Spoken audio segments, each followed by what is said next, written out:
Un accord a été signé entre les rebelles Touaregs et le gouvernement malien. La voie de l'élection présidentielle est désormais ouverte dans tout le Mali.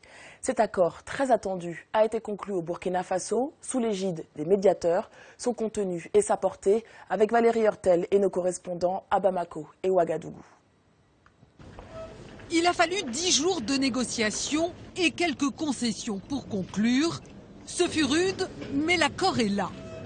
À 40 jours de l'élection présidentielle, il lève le dernier obstacle à l'organisation du scrutin. L'accord conclu entre Bamako et les groupes armés Touaregs prévoit un cessez-le-feu immédiat.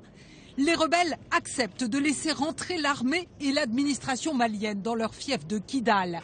Les combattants Touaregs seront cantonnés. L'accord fait la part belle à Bamako, mais dans les deux camps, on est plutôt satisfait. Le plus dur est devant nous, amener les uns et les autres à s'engager sincèrement dans la voie de la paix et de la stabilité.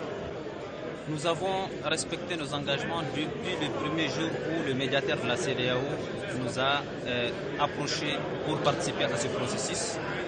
Nous allons continuer dans le même sens. Nous sommes prêts. Si le Conseil de sécurité décide au fin du mois d'avoir une opération de paix qui peut accompagner cet accord. Un accord très commenté à Bamako, où l'on a suivi chaque point de crispation. Les groupes armés Touaregs n'ont pas obtenu l'abandon des poursuites judiciaires qu'ils réclamaient. Bamako a dû céder sur le désarmement des rebelles. Il ne se fera pas tout de suite, mais après l'élection, qu'importe, cet accord, c'est tout de même une victoire. Le retour de l'armée malienne à Kidal, c'est une bonne chose. Les élections, la sécurité, ça ne peut pas aller sans l'armée et sans l'administration.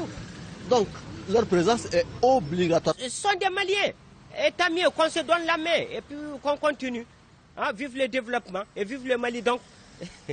Le développement du Nord, on en reparlera après l'élection, car l'accord conclu hier n'est qu'une première étape. Il ouvre la voie aux discussions sérieuses qui s'engageront avec le nouveau pouvoir.